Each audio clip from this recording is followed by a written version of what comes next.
இது பாருங்கள், கோதுமை உப்புமாவுக்கு இது வந்து 2 கிளாஸ் இது கோதுமை ரவை வச்சுருக்கேன். பாருங்கள், இது வச்சுருக்கேன். இது வந்து 1 கிளாஸுக்கு ஒரு 1/2 லிட்டர் தண்ணி ஊற்றணுமுன்னா கரெக்டாக வரும் தலை. இது வந்து பாருங்கள், இது வந்து இதில்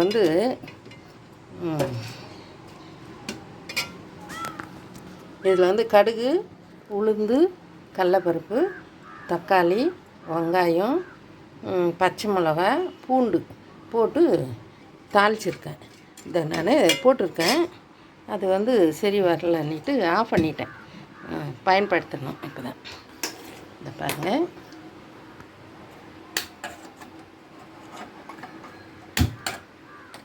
இப்போ இதை சிவக்கும் பாருங்கள். போட்டுட்டேன், சிவந்துடுச்சு. கடுகு உளுந்துலாம் சிவந்துடுச்சு. அப்புறம் தக்காளி வெங்காயம்லாம் போட்டிருக்கேன். அதில் இப்போ சிவந்துக்குன்னு இருக்குது. இப்போ வந்து இதில் வந்து தண்ணி ஊற்றுறேன். ஒரு 1/2 லிட்டர் தண்ணி ஊற்றிருக்கேன். இன்னொரு 1/2 லிட்டர் தண்ணி ஊற்றிட்டு உப்பு போடணும். கொதி வரணும்.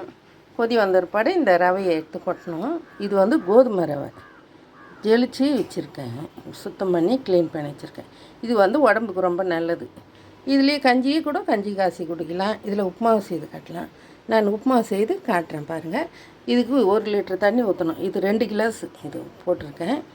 இது ஒரு லிட்டர் தண்ணி ஊற்றணும்னா கரெக்டாக வரும்.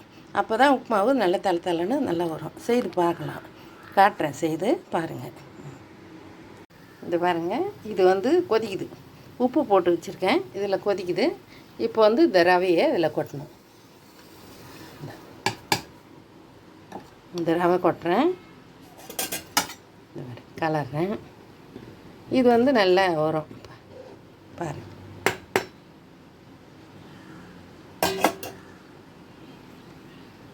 இன்னொரு கிளாஸ்.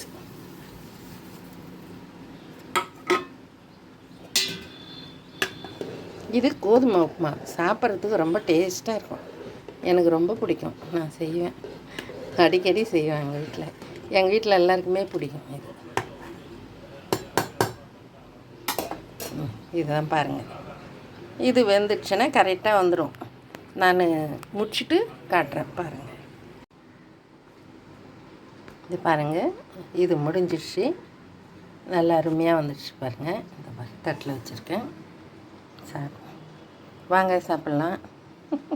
நல்லாயிருக்கும், சாப்பிடுங்க. சாப்பிட்டிங்கன்னா அடிக்கடி செய்து சாப்பிடுவீங்க. ரொம்ப நல்லாயிருக்கும். வெங்காயம் எல்லாம் போட்டிருக்கேன்.